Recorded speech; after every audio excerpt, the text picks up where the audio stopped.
네, 여러분 건강은 참 중요한 것 같아요. 우리 성지순례 가실 때에도 뭐 차를 타고 많이 가겠지만은 또 앉아 있기가 또 불편하고 힘들면은 우리가 또 이동하는 게 참 어렵잖아요. 그래서 건강이랑 참 중요한 것 같은데 특히 나이가 들수록 이 건강 중에서 중요한 요소가 있습니다. 그것은 바로 여러 가지가 있겠지만은 저는 근육이라고 생각을 해요. 근육의 중요도를 우리가 잘 알기 때문에 건지산을 뭐 새벽마다 가시는 우리 성도님도 계신 걸로 알고 있고 밤에도 북초등학교 또 그리고 만수초등학교 여기 곳곳을 돌아다니고 맨발로 이렇게 걷기도 하시는 분들이 많이 있습니다. 보이는 근육에 우리는 그렇게 시간과 돈을 투자합니다. 그런데 우리가 그렇게 애써 만든 근육, 육체의 근육은 여러분 영원하지 않습니다. 아무리 근육을 멋지게 진짜 조각나무로 만들어 놓는다 할지라도 여러분 다 한때입니다. 늙고 병들면 근육이 점점 빠져나가면서 멋졌던 근육이 사라집니다. 하지만 여러분 우리에게 소망이 있습니다. 뭐냐? 나이가 들어도 우리가 오히려 더 강해질 수 있는 근육이 있습니다. 그건 바로 영혼의 근육입니다. 오늘은 이 보이지 않는 힘, 이 영혼의 근육에 대해 말씀을 함께 전하고자 합니다. 먼저 오늘 디모데전서는 사도 바울이 영적인 아들이자 동역자인 디모데에게 보낸 편지입니다. 디모데가 이 편지를 수신했을 때에는 에베소 교회를 담당하고 있는 목회자였습니다.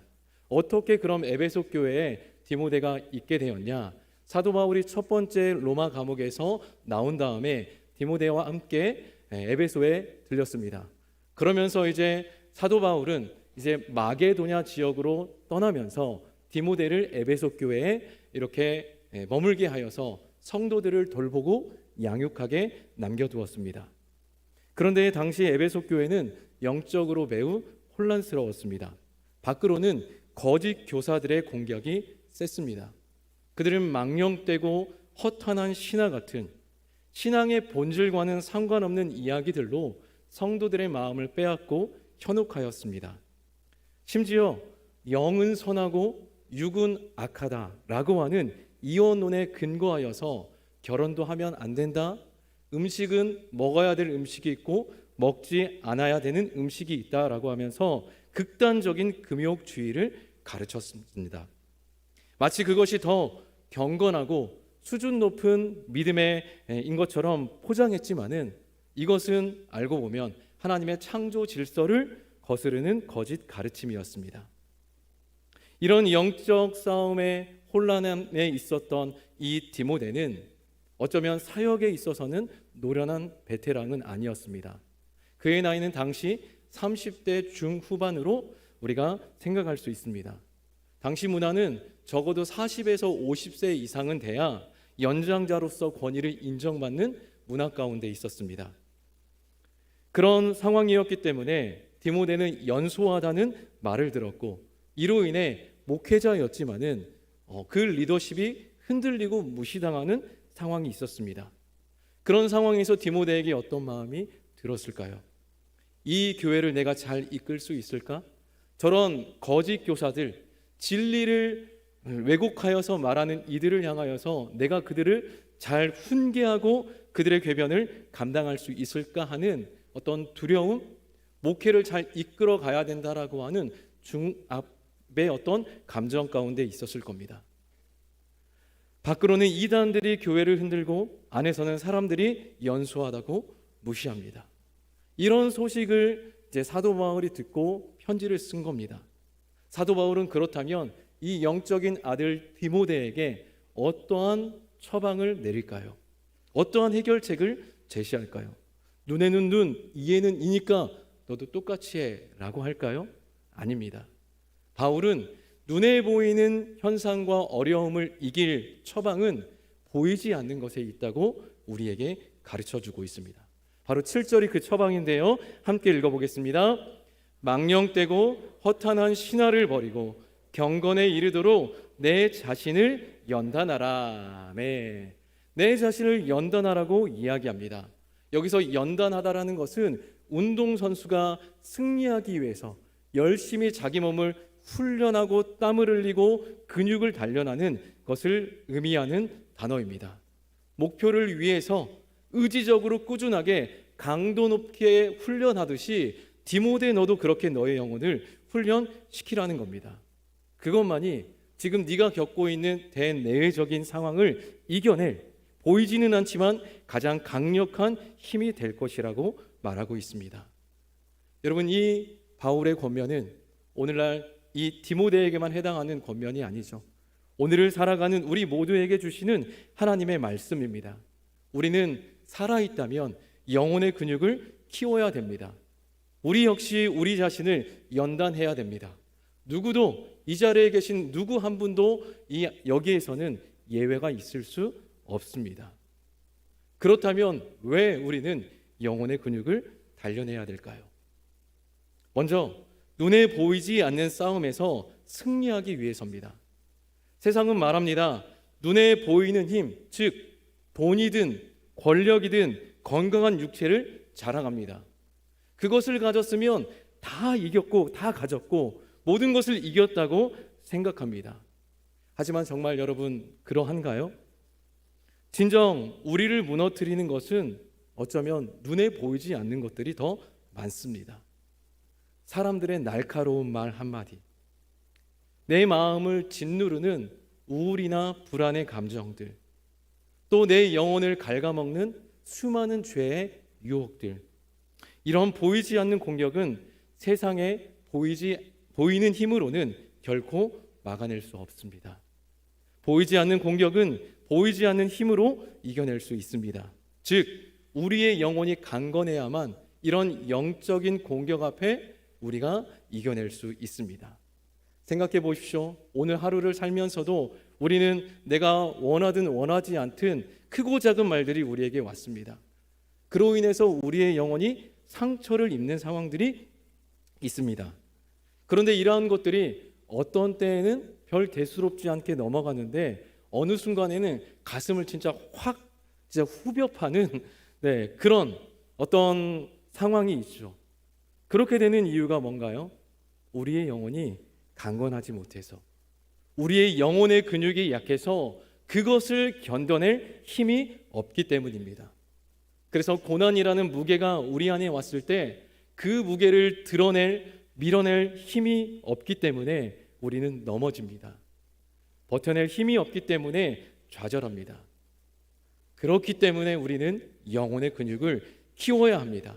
그렇게 영혼의 근육을 키우게 되면 여러분은 어떻게 됩니까? 단순히 고난을 견디는 정도가 아니라 고난의 의미를 바꾸어 놓습니다. 사도 바울은 로마서 5장 3절과 4절에서 이렇게 우리에게 말씀해 주고 있습니다. 함께 읽어보겠습니다. 다만 이뿐 아니라 우리가 환난 중에도 즐거워하나니 이는 환난은 인내를, 인내는 연단을, 연단은 소망을 이루는 줄 알미로다. 아멘. 그렇죠.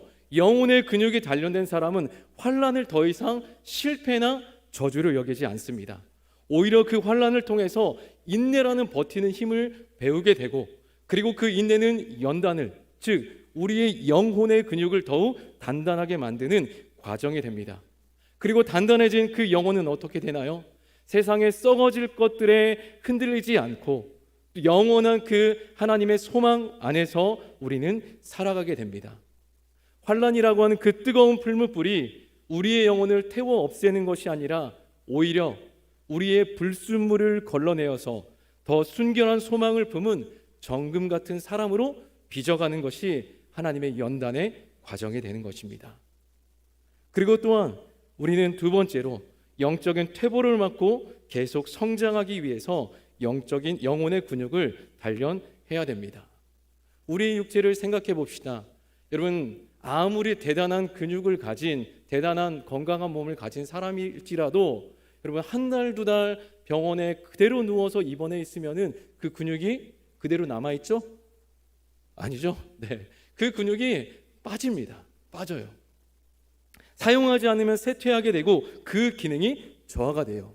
더군다나 이건 나이가 들수록 더 그러하죠. 의학적으로 30세가 되면은 1년마다 근육의 1%가 빠진다고 합니다. 이거를 극복하기 위해서는 30세 이전에 내가 운동했던 것보다도 더 갑절로 운동을 해야 돼요. 신앙도 비슷한 것 같습니다. 신앙의 연차가 늘어날수록 우리가 더 성숙하고 성장하는 게 마땅한데, 우리 안에 있는 어떤 연약함과 죄성 때문에 우리의 영혼에 어떤 은혜의 민감도라고 해야 될까요? 이런 것들이 점점 약해지고 빠져나가게 됩니다. 우리 안에 있는 영혼의 근육, 그 순수함이 점점 감소하게 됩니다. 이때 우리가 가만히 있는다면 사라지는 그 영혼의 근육을 여러분 붙잡을 수 없겠죠. 그렇게 되면 우리 9월 영적 도약의 달인데, 도약은 고사하고 그 현상 유지 자체도 우리는 어렵게 될 것입니다. 살아있지만, 살아있다는 이름은 가졌지만 실상은 죽은 자와 같은 무기력한 삶을 살게 될 것입니다. 히브리 기자는 이렇게 영적으로 성장하지 못하는 신자를 어린아이 상태로 비유하면서 장성한 자의 특징을 이렇게 설명하고 있습니다. 히브리서 5장 14절 읽겠습니다. 단단한 음식은 장성한 자의 것이니 그들은 지각을 사용함으로 연단을 받아 선악을 분별하는 자들이니라. 아멘. 장성한 자, 즉 영혼의 근육이 단련된 사람은 더 이상 젖만 먹는 어린아이가 아니라 단단한 음식, 즉 하나님의 깊은 진리의 말씀을 소화할 수 있습니다. 그런데 어떻게 그렇게 된다고 합니까? 지각을 사용함으로 연단을 받아. 꾸준한 영적인 훈련을 통해서 영적인 분별력, 즉 선과 악을 분별하는 영적인 지각이 발달하는 것입니다. 영혼의 근육을 단련시키지 않으면 우리는 세상의 거짓된 가르침과 유혹 속에서 무엇이 옳은지 그른지, 내가 취해야 될 것인지 버려야 될 것인지를 알지 못하고 우리는 평생 어린아이와 같은 신앙에 머물게 될 것입니다. 성장하지 않는다면 우리는 여전히 그 수준에 머물게 되는 것이죠. 그리고 또 하나, 영혼의 근육을 단련해야 되는 이유는 하나님께서 맡기신 사명을 감당하기 위해서입니다. 우리가 근육을 키우는 이유는 나 자신만을 위해서가 아닙니다. 나 자신의 만족을 위해서 우리의 건강함을 유지해야 되는 것은 아닙니다. 왜 그렇습니까? 하나님께서 저와 여러분들을 부르셨을 때에는 나만을 위해서 나만 잘 살라고 부르시지 않았습니다. 우리는 섬기고 헌신하는 삶으로 나아가야 됩니다. 이것이 바로 그리스도인의 삶이고 예수님께서 이 땅에 오셔서 당신의 온 생애를 통해서 보여주셨던 사명의 모습이었습니다. 우리에게도 하나님이 주신 사명이 있습니다. 젊은이는 젊은이에 맞는, 또 나이가 들었다면 나이에 맞는, 영혼의 근육만 있다면 우리가 할 수 있는 일들, 하나님의 일 할 수 있는 그 사명들이 정말 많이 있습니다. 특히 공통적으로 해당되는 것들이 있죠. 다른 일을 위해서 기도하고 진리의 말씀 가운데 서가며 권면하며 흔들리지 않는 믿음의 본을 보이는 모든 섬김들, 이것은 누구나 다 할 수 있지만 누구나 다 하지 않는 하나님이 우리 모두에게 주신 사명입니다. 누구나 계속 끝까지 해야 되는 사명입니다. 그래서 16절에서 사도 바울은 이렇게 말씀하고 있죠. 내가 내 자신과 가르침을 살펴 이 일을 계속하라. 이것을 행함으로 내 자신과 내게 듣는 자를 구원하리라. 아멘.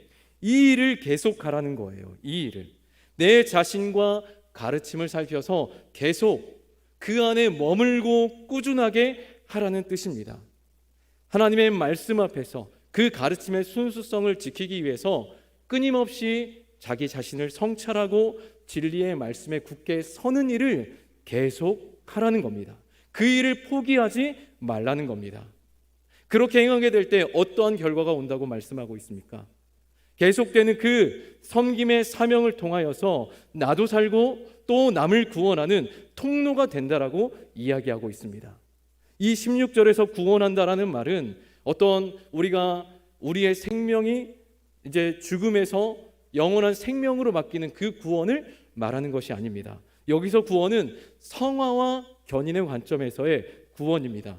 즉 목회자와 성도들이 영혼의 근육을 단련하여서 거룩함을 유지하게 될 때 거짓 교훈과 죄의 유혹, 영적인 침체로부터 자신을 지켜낼 수 있고, 또한 그를 통하여서 말씀을 듣는 여러 성도들 역시 생명으로 양육받아서 믿음의 경주를 끝까지 완주하여서 최종적인 구원에 이르게 된다는 겁니다. 즉 우리가 제대로 서 있게 될 때, 우리의 영혼이 강건하게 될 때 나도 살지만은 또 다른 영혼을, 또 다른 성도를 살릴 수 있는 능력이 된다라는 겁니다. 그렇다면 여러분, 이 영혼의 근육을 단련하는 것은 우리에게 꼭 필요한 것인데, 그렇다면 이 근육을 어떻게 단련할 수 있을까요? 가장 강력한 힘이지만 보이지 않는 힘은 어떻게 단련할 수 있을까요? 우리의 육체의 근육은 헬스장으로 가면 되겠죠. 땀 흘리는 보이는 훈련을 통해서 세상의 근육은 만들어지지만은 영혼의 근육은 보이지 않는 훈련을 통해서 만들어집니다. 사도 바울은 오늘 본문에서 그 세 가지 실제적인 훈련법을 제시합니다. 먼저 첫 번째는 우리의 삶에 있어서 무가치한 것을 무엇인지 구분하고 그것을 버리는 훈련을 해야 됩니다. 무가치한 것을 버리는 훈련을 해야 됩니다. 우리 7절 말씀 읽어보겠습니다.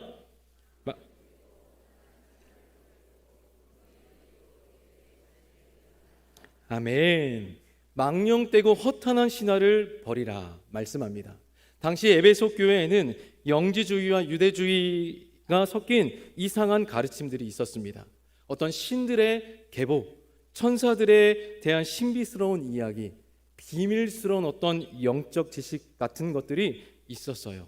사도 바울은 이것을 허탄한 신화라고 부르는데, 원어적으로 이걸 보니까 노파들의 이야기, 노파들의 쓸데없는 이야기라는 의미를 가지고 있어요.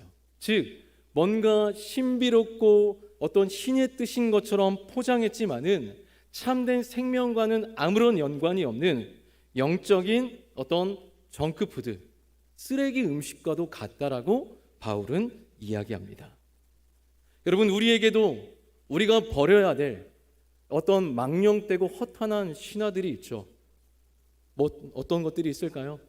TV나 스마트폰을 켜면 쉴 새 없이 쏟아지는 여러 정보들이 있습니다.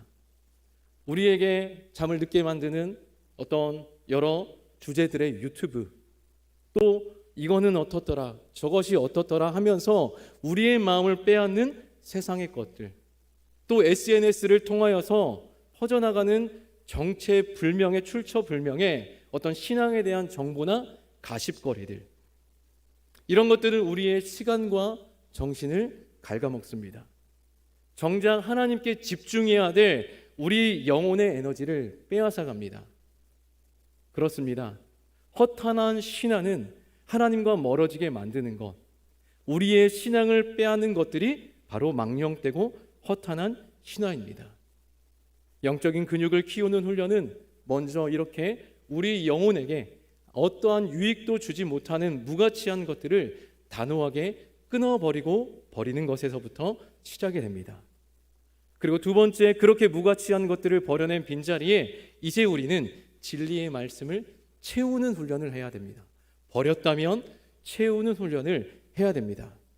육체의 근육을 키우려면 반드시 몸을 움직여야 되죠. 팔, 다리, 목이든 역기를 들어야 되고 푸시업을 해야 되고 또 열심히 뛰어야 됩니다. 끊임없이 우리의 몸을 움직여야 근육이 생깁니다. 영혼의 근육도 마찬가지입니다. 말씀과 교훈으로 우리의 영혼을 계속해서 움직여야 됩니다. 바울은 그래서 디모데에게 13절 말씀으로 권면합니다. 함께 읽겠습니다. 내가 이를 때까지 읽는 것과 권하는 가르치는 것에 전념하라. 아멘. 읽는 것, 권하는 것, 가르치는 것 무엇일까요? 하나님의 말씀이죠. 하나님의 말씀과 뜻을 계속해서 전념하라는 겁니다. 다른 것에 한눈을 팔지 말고 모든 에너지를 여기에 쏟으라는 겁니다. 말씀으로 너의 영혼을 채우라는 거예요. 어떤 한 장로님께서 저녁마다 큐티를 하신다고 해요. 그렇게 7년 8년을 해오시니까 너무나 좋다라고 고백을 합니다. 어젯밤에 묵상했었던 그 말씀의 본문이 이제 다음날 새벽 예배 아침에 딱 나오니까 그 본문으로 어제 저녁에 보고 또 말씀을 들으니까 말씀의 깊이가 더 깊어지고 풍성한 은혜를 매일매일 누리게 된다라고 고백하셨습니다. 여러분, 하루가 이틀이 되고 또 1년, 2년, 3년이 됐을 때 영혼의 습관과 그리고 우리의 영혼의 근육이 채워지면서 우리를 더욱 단단하고 풍성하게 만들어 갑니다. 그렇게 우리는 매일매일 우리의 삶에 하나님의 말씀으로 채우는 훈련을 해야 됩니다. 그리고 세 번째, 우리는 다른 사람에게 삶으로 이제는 드러내는 훈련을 해야 됩니다. 버렸다면 채워야 되고 채웠다면 채운 것을 드러내는 훈련을 해야 됩니다. 제 경험상으로는 그렇더라고요. 공부를 할 때 저 혼자서 열심히 깜지를 쓰고 뭐 이렇게 외워봤자 오래가지 못하더라고요. 그런데 이것을 누군가에게 가르치고 또 뭔가 설명을 하고 또 실제로 진짜 가르쳐 보면은 더 그 기억이 오래가고 또 더 깊이 남는 것을 경험했습니다. 영적인 훈련도 마찬가지입니다. 내가 혼자 경건해지고 혼자 말씀으로 훈련받으려고 하는 이 애쓰는 것을 넘어서 내 경건이, 내 훈련됨이 누군가에게 본이 되고 누군가에게 그렇게 본이 된다라고 결단했을 때에 우리의 영혼은 더 성숙하고 더 빠르게 성장할 수 있다라는 거예요. 왜 여러분 목회자들이 더 말씀을 더 잘 알 수 있을까요?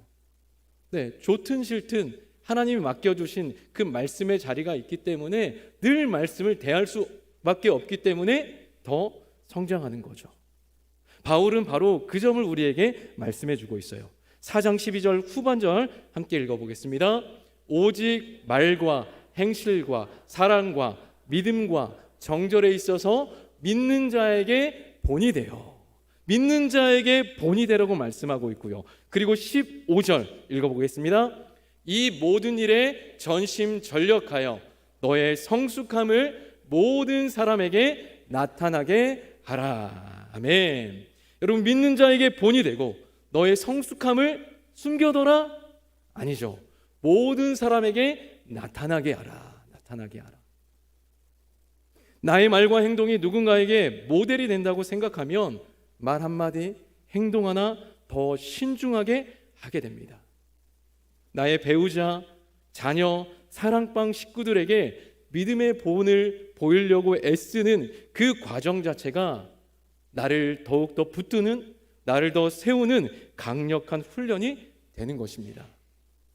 그렇게 본이 되기 위해 전심전력할 때 사도 바울의 말처럼 우리의 성숙함이 모든 사람에게 드러나게 되고, 그렇게 드러난 성숙함은 다른 영혼을 살리게 되는 놀라운 생명수가 될 줄 믿습니다. 나를 위한 경건이 이웃을 위한 본이 될 때 가장 강력한 영혼의 근육이 만들어집니다. 하지만 여러분, 이 보이지 않는 훈련은 어렵습니다. 눈에 보이는 성과가 당장 나타나지 않기 때문에 작심삼일로 끝나기 쉽습니다. 우리의 의지만으로는 이 꾸준함을 지켜낼 수 없습니다. 그렇기 때문에 이 보이지 않는 힘을 길러낼 그 동력을 우리가 찾아야 되고 의지해야 됩니다. 바로 그 동력은 살아계신 하나님입니다.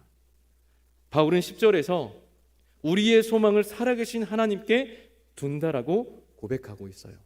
소망이 하나님께 있기 때문에 우리가 수고하고 힘쓸 수 있다라고 고백합니다. 10절 읽어보겠습니다. 이를 위하여 우리가 수고하고 힘쓰는 것은 우리 소망을 살아계신 하나님께 두미니 곧 모든 사람, 특히 믿는 자들의 구주시라. 아멘. 우리의 영적인 훈련은 단순한 자기 개발이 아닙니다. 우리에게는 분명한 목표와 방향이 있습니다. 그 목표와 방향으로 갈 수 있도록 우리를 이끌어 주시고 때를 따라 도와주시고 우리를 끝까지 주님 나라 갈 때까지 견인해 주시는 분이 계십니다. 살아계신 하나님, 그분이 있을 때 우리는 지치더라도 다시 일어날 수 있고 계속 달려갈 수 있습니다.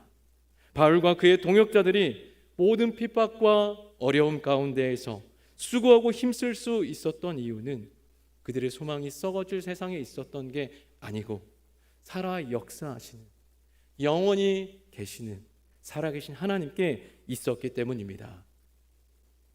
또한 하나 더 있습니다. 하나님의 미쁘심이 보이지 않는 훈련을 가능하게 합니다. 성경은 말씀합니다. 경건의 훈련이 범사에 유익하다라고 하는 이 진리는 모든 사람이 믿고 받을 만한 것인데 이것을 가능하게 하는 것은 하나님의 미쁘심이다 라고 말씀해 줍니다. 우리 8절, 9절 마지막으로 읽어보겠습니다. 육체의 연단은 약간의 유익이 있으나 경건은 범사에 유익하니 금생과 내생의 약속이 있느니라. 미쁘다 이 말이여 모든 사람들이 받을만 하도다. 아멘. 여러분, 경건은 범사에 유익하고 이 땅에 살아있을 뿐만 아니라 이 생, 내생에도 영원한 소망의 약속이 있다라고 우리에게 말씀해 줍니다. 이 말은 사도 바울이 9절에서 다시 한번 보증해 주죠. 미쁘다 이 말이요, 확실하다, 진실다라는 하나님의 메시지라는 겁니다. 경건을 향한 우리의 땀과 수고와 노력이 결코 헛되지 않을 것이니 신실한 하나님의 약속이 있으니 기꺼이 영적인 땀을 우리가 흘릴 수 있습니다. 사랑하는 여러분, 우리가 왜 영혼의 근육을 단련해야 됩니까? 단순히 나를 위해서, 내 마음 편하자고 교양 있는 신앙인처럼 보이려고 하는 것이 아닙니다. 우리가 보이지 않는 힘, 그 영혼의 근육을 단련해야 되는 이유는 보이지 않는 그 힘이 우리의 삶 전체를 결국 붙들기 때문입니다. 인생에 예기치 못한 시험과 환란이라고 하는 폭풍이 몰려왔을 때 우리를 쓰러지지 않게 붙드는 것은 통장의 잔고, 우리의 어떤 몸의 근육, 이것이 아니라 말씀과 기도로 다져진 강건한 영혼의 근육입니다. 이 영혼의 근육을 단련하기 위해서 우리는 조금씩이라도 매일매일 우리는 나아가야 됩니다. 매일 쓴 사람의 근육이 더 생명력이 있습니다. 그 생명력은 분명 때가 되면 더 생명이 풍성하게 되고 그 생명은 또 열매를 맺게 됩니다. 서울대학병원의 재활의학과의 한 교수님은 이렇게 말씀하셨어요. 고개를 위, 아래, 좌, 우 10번씩 하루에 2-3번만 해도 이게 운동이 된다, 근력 운동이 된다라고 이야기하시더라고요. 여러분, 그렇잖아요. 살면서 우리가 언제 하늘을 여러분 쳐다보십니까? 우리는 거의 땅만 쳐다보고 좌우도 잘 돌아보지 않고 오직 마이웨이 우리의 길을 갑니다. 위, 아래, 좌우를 살펴볼 때 이게 근력 운동이 된대요. 그러니까 작은 것이라도 매일매일 꾸준하게 하는 게 중요하다라는 거죠. 어렸을 때 학교 다니면서 저랑 비슷한 국민체조 세대시죠? 새천년 말고요. 네, 국민체조를 하면서 이게 무슨 운동이 돼라고 했는데 지금은 알겠더라고요. 네, 어깨가 뭉치고 목에 담이 오는데 뭐 그렇게라도 근육을 써주지 않으니까, 근육이 단련되지 않으니까 그러더라고요. 이제 영적 도약의 달 9월이 저물어가고 있습니다. 그리고 10월 달 결실의 계절을 우리가 향해 가고 있습니다. 풍성한 결실은 봄 내내 그리고 땅 속에 깊이 뿌리를 내리고 여름의 뜨거운 햇볕과 또 여러 비바람을 견뎌낸 나무만이 가을의 결실을 맺을 수 있습니다. 우리의 영혼이 단련되어지고 또 하나님께서 우리에게 각자에 맡겨주신 삶의 사명을 포기하지 않고 끝까지 감당하게 될 때 우리가 풍성한 결실을 맺게 될 줄 믿습니다.